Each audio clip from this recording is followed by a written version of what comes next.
Welcome to GD Newscast. We have a little snippet of some breaking news. I'm Fiona Murphy. And I'm Jenna Stewers. Caesar Augustus passed away yesterday, August 19, 1480. We will have an update for you later today. As a memorial for our great leader, we have put together a little life story of Caesar Augustus. Caesar Augustus ruled for 45 years and will probably be given much of the credit for the beginning of the Pax Romana, a time of amity. In the course of his long and remarkable career as the first Roman emperor, he put the end to an advancing decay of the Republic and established a new basis for the Roman government that is said to be able to stand for at least the next 3 centuries. This system, termed the Principate, is far from immaculate, but could provide the Roman Empire with a series of rulers who could supervise over what could be the longest period of unity, peace, and prosperity that would ever be recorded in Western Europe, the Middle East, and the North African coast. We say that Augustus's achievement in establishing the system cannot be overstated. Besides his immense importance during his reign, he himself is an intriguing figure. At once understanding and implacable, ruthless, unforgiving, brash, and tactful.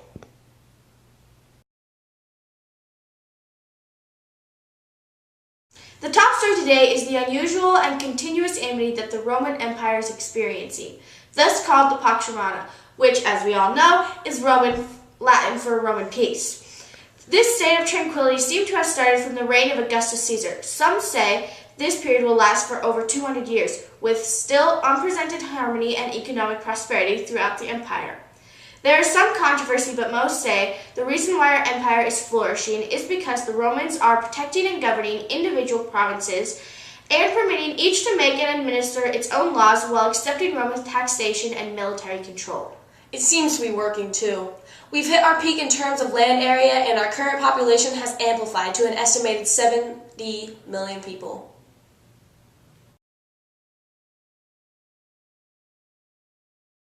Hi, I'm Jenna Stewers from GD, bringing you the weather. It is a rainy but beautiful day in Rome, so don't forget your umbrella when you go out. Did you know the average rainfall in October is about 107 millimeters and November is about 120 millimeters? These are the rainiest months out of the year. The annual average sunlight hours per day are about 6 hours and 56 minutes. The highest average sunlight hours per day, though, is in July, reaching 10 hours and 48 minutes. The humidity runs from the high 60% to the high 70%. The hottest months for Rome is July and August, reaching about 35 degrees Celsius, which is about 95 degrees Fahrenheit. So make sure to pack some sunscreen wherever you go. The weather in ancient Rome is much the same as it is today. There is lots of rain, sun, and many other climate factors that contribute to the beautiful city.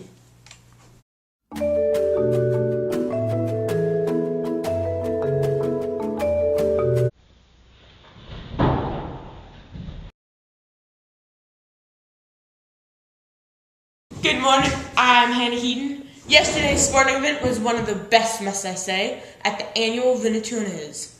We had hippos against leopards, man versus man, lion versus lion, and best of all, the last surprise round. 11,000 is the largest amount of wild animals to ever be released at once. Yesterday morning, we had 9,000. The only man to survive the mash of man and beast was Attalus. He was able to slaughter anything in his way. He was also the only one to survive the sudden trapdoors and raging animals. He has been granted a home and freedom instead of enslavement.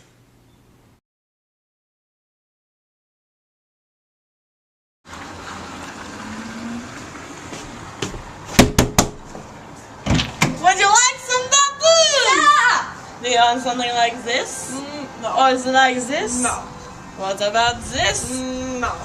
Come inside. I help you. The grand opening of the Pingo Parlor is creeping up very quickly. This Friday in downtown Rome, this amazing tattoo shop is opening. Do you want to be the first of your friends to get a cool Roman tattoo? Yeah. Or you could get them together on Friday. We will be doing free tattoos all day. After that, prices will be very high. So, come this Friday to the Pingo Parlor. The lines will be long, so do not wait. Be the first one there and you will get your tattoo first. They are permanent and will give you a sick look, like me. Everyone will be jealous. Tell all of your friends about the Pingo Parlor once you get your tattoo. They will love it. Thousands of options to choose from, and all free this Friday at the corner of Julius and Pingo Street lies the Pingo Parlor. Do not pass this chance up. You will be satisfied for a lifetime. I am Hannah Heaton bringing you live footage from the Circus Maximus.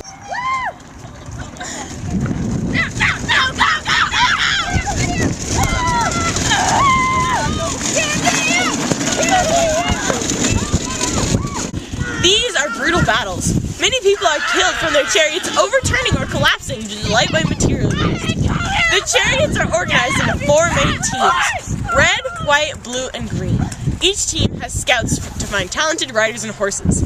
Which team are you rooting for? The red team with its bloodthirsty rider, Brutus, and his horse, Belinda? White with her swift young rider, Aelia, and her majestic horse, Evita?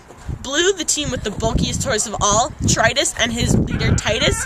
Or are you rooting for the underdog, green team, with its first-time rider, Herodias, and his brand-new horse, Fabriscus? The fans here today are fiercely passionate and are all hoping their team comes out with the win. Go Chariots! And have a great day! Hello, I'm Gracie Meyer, and I'm here at the Gladiatorial Games with a surprising spectator, one of ancient Rome's worst emperors ever, Commodus. Oh, hello? What brings you here? Well, I was trying to watch the games, obviously. I hear that in your time you actually extremely like these games. In fact, you actually played in these games, giving your opponent a blunt object only to be able to fight with. Not only did he fight people, but he would fight wild beasts and kill them in the amphitheater. Yes, those were the days. But everyone hated you. I don't believe that. I was the spitting image of Hercules. Everyone loved me. All of Rome was embarrassed by you. You spent all the money on selfish things, and you drank and ate too much. Actually, one of the reasons they didn't like you was because you believed you practically were Hercules. You're obviously jealous. Now, not Commodus, no need for that. It would be virtually impossible to be jealous of an emperor as bad as you. Excuse me? So, Commodus, when were you born? I was born on August 31st, 161 AD, to my father, Marcus Aurelius, one of Rome's greatest emperors. In fact, that's where I get my full name from. Marcus Aurelius Commodus Antonius. Fascinating, fascinating. When did you die? Oh, a sad, sad day for Rome, I'm sure. They must have mourned for months. I was assassinated on December 31st, 192 AD. A few people, obviously very jealous of my amazingness and beauty, came and attempted to poison me, but thankfully I threw up the poison. But then they returned with a wrestler, and he strangled me while I was bathing. They then took my body and burned it and tore down my statue. I'm so sorry to hear that. It's always a shame when your murder doesn't work out the first time. Well, life obviously went on without me. Must have been very, very dull, though. So, yes, Hercules would have cried, but anyways, must have been an honor to meet me here today. It's not every day you run into such a marvelous emperor. Well, that's it for our lovely little run-in with Commodus. Back to GD Newscasting headquarters.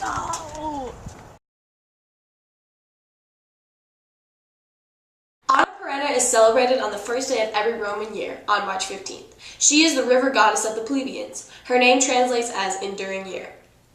To celebrate, Romans cross the Tiber River and have picnics in flimsy tents or huts made of branches. Men and women drink as much alcohol as they can. They spend the day praying that Anna lets them live one more year for each cup of wine they drink on that day. After the picnic finishes and the Romans are done drinking, they wander back to their homes. Today, wearing any ring, belt, or other circular item simulates a greater understanding of Anna's cycles in nature and your life. Anna Perenna's themes are cycles, peace, kindness, grounding, and longevity. Romulus and Remus were twin brothers. As babies, they were abandoned in a basket and cast into the Tiber River. A female wolf found them and nursed the two babies before they were found by a shepherd. When the two babies became adults, they decided to found a city. The brothers could not decide on where to establish the city, so they fought over it. Romulus killed Remus and founded the city of Rome, naming it after himself. I'm Hannah Heaton, bringing you footage from a temple that's not easily forgotten. The Pantheon was in a legendary place. It is believed to be the place where the founder of Rome, Romulus, was seized by an eagle and taken to the sky with the gods. The Pantheon was a temple dedicated to all of the Roman gods, built between 27 and 25 BC. The current Pantheon was built exactly where two other Pantheons were built before. The Pantheon has amazing architecture. The Romans understood different weights of building materials. They used lighter materials at the top and stronger, sturdier materials at the bottom.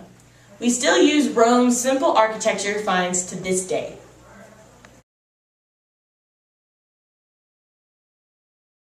Today we have a very special guest, our very own Roman goddess Fama.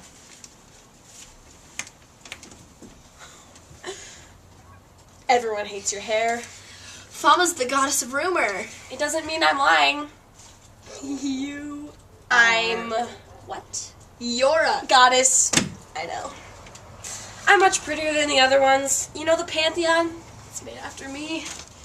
No, it was made for all the Roman gods. I am afraid you're wrong, just like you think your hair is pretty. It was made specifically for me. I was the Romans' favorite goddess, you know. I surround them. In fact, wherever rumors grow. I consume the sky. That's disturbing. Just telling you the truth. Okay. So, how's the government in Rome? It's pretty dull. Why? They split themselves into groups, the patricians and the plebeians. The patricians were the wealthy landowners, and the plebeians were pretty much everything else. Shopkeepers, artisans, boring things like that. So, what's the difference between them? Well, they're all Roman citizens, though the plebeians had less of a social status and reputation. They weren't worth my time. Your time? I'm not only the goddess of rumor, but the goddess of reputation. Okay. So, how did the Roman government work? Well, they had a three-part government. One made the laws, another were the judges, and the third was made of the people who ran the government. They all relied on each other and made sure that none of them took more power and became more strong. What's your opinion on that? Boring. Governments are lame. You don't need them to run your life. At least, that's what I heard from some rumor. Okay. Well, alright. Thank you for joining us. You're welcome. Oh, and, honey, you might want to do something about your hair, you know, shave it off, perhaps. Well, that's it.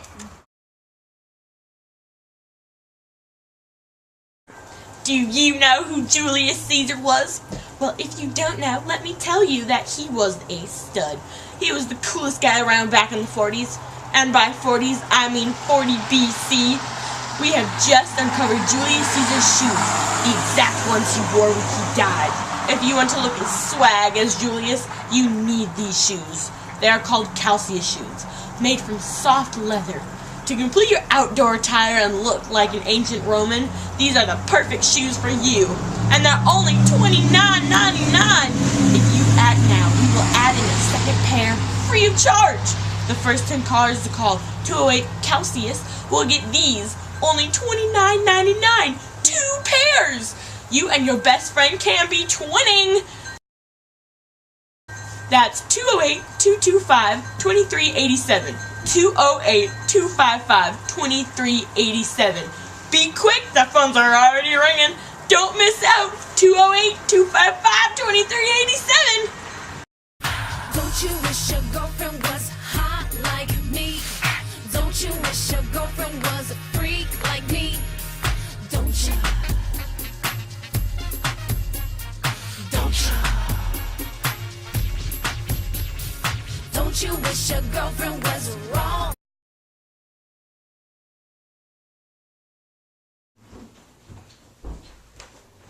Look at my new shoes.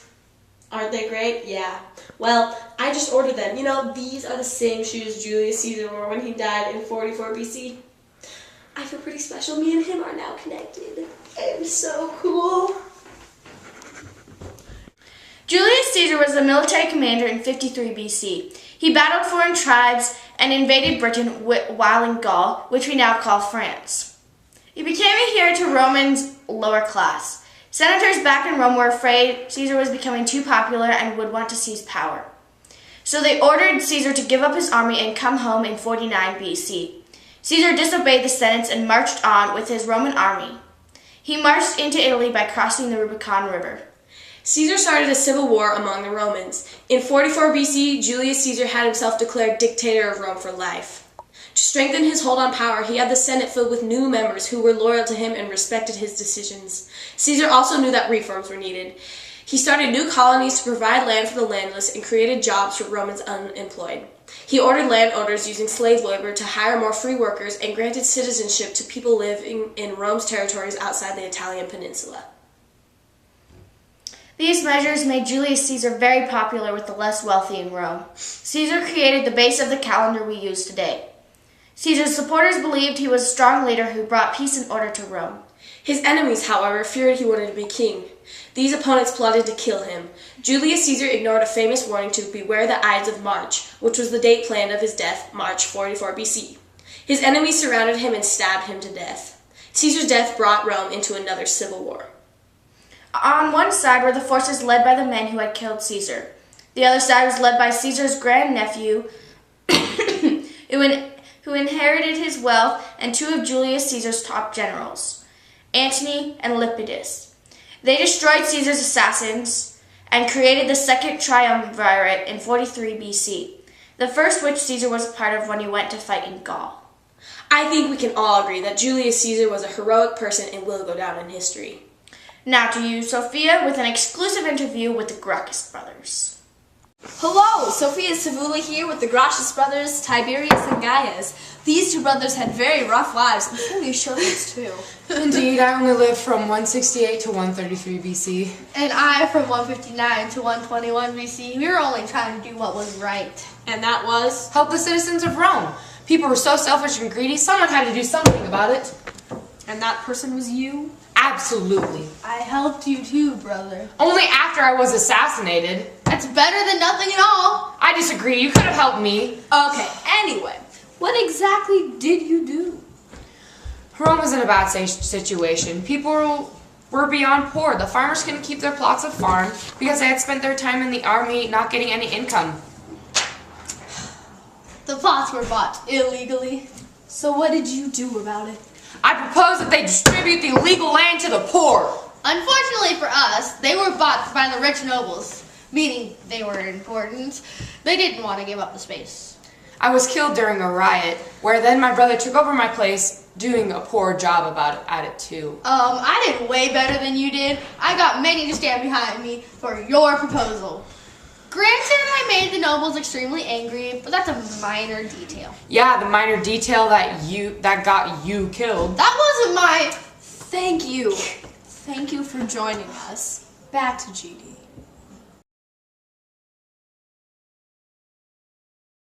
The Punic Wars were fought between Rome and Carthage. Carthage was the largest center of trade at the time. It was originally made as a trade post. Rome and Carthage fought 3 separate times between 264 and 146 BC. The First Punic War was fought over the island of Sicily. Carthage had control of Sicily in 264 BC. The First War broke out due to Roman interference with a dispute on Sicily. Rome won the war and gained control of the island. The Second War, Carthaginian general Hannibal attacked Italy. He gained control of Lake Tresemme and Cannae. Hannibal later lost to Scipio Africanus of Rome in 202 BC. The Third War lasted nearly 3 years.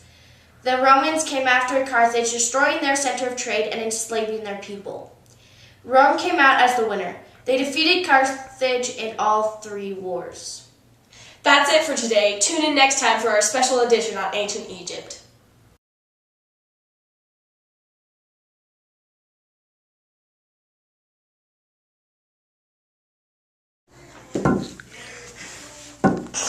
I'm a gnome.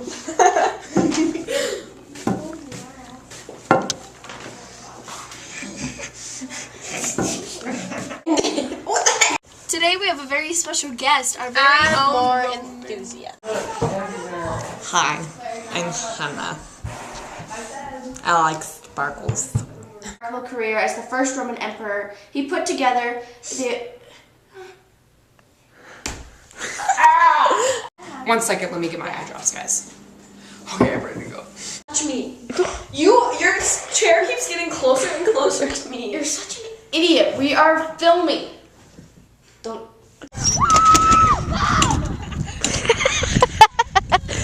Welcome to GD Newscast. We have a little snippet of some breaking news. I'm Fiona Murphy. And I'm Jenna Stubers. Caesar Augustus passed away yesterday, August 19th, 1480. We will have an update for you later today.